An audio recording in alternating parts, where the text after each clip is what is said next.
Hello Humans in 5 viewers, it's just you and I for today's episode, but never fear, we have plenty to talk about. Let's say you want to buy something.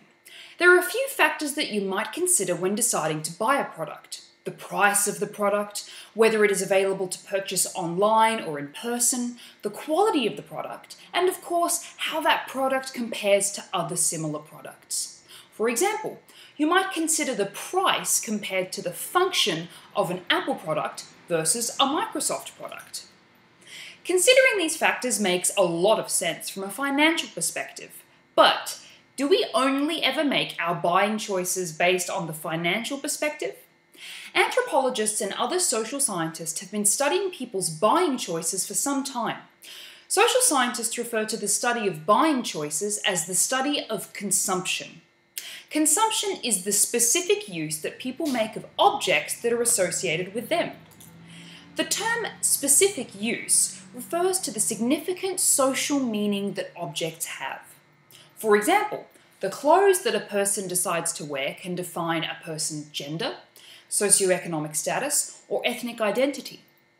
By studying the patterns and choices people make in consuming or purchasing objects, we can understand more about the kind of meaning we give to different objects.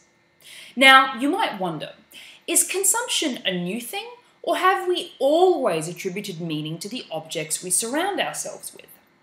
One historical example we can look at to answer this question is the existence of sumptuary laws. Sumptuary laws were put in place to restrict people from buying particular items. This could include very luxurious products or goods that were imported from other parts of the world. These laws were particularly important in restricting the average person from buying items that imitated objects used by people of a higher socioeconomic status. For example, in Tudor England, silks could only be worn by those with high socioeconomic status, like lords and ladies of the royal court. In 17th century France, only the nobility were allowed to wear gold embroidery on their shirts. Sumptuary laws helped remind people of the established social hierarchy. They reminded people that items had meaning in a social context. Now, sumptuary laws don't exist anymore, which often makes consumption a very personal choice, and one that can communicate something very specific. Some people may choose to buy specific items to communicate wealth and success, for example. The sociologist and economist Thorstein Veblen called this conspicuous consumption, a way of signaling to others that in owning this item, you have economic power. A fantastic example of conspicuous consumption is the branding we see with none other than Louis Vuitton, a French fashion house known for making bags and purses.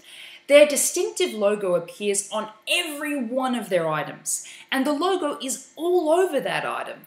There is no way anyone can mistake your Louis Vuitton bag for anything less than a luxurious product that communicates economic power. So, take a look at the things you've bought. What do you like about them? What do they say about your identity? The context in which you live? Maybe you didn't want to communicate anything with your purchase, but have a think about the context in which you made that purchase decision. You might find that there was more to that purchase than just price and function. Thanks again, and see you next time on Humans in 5.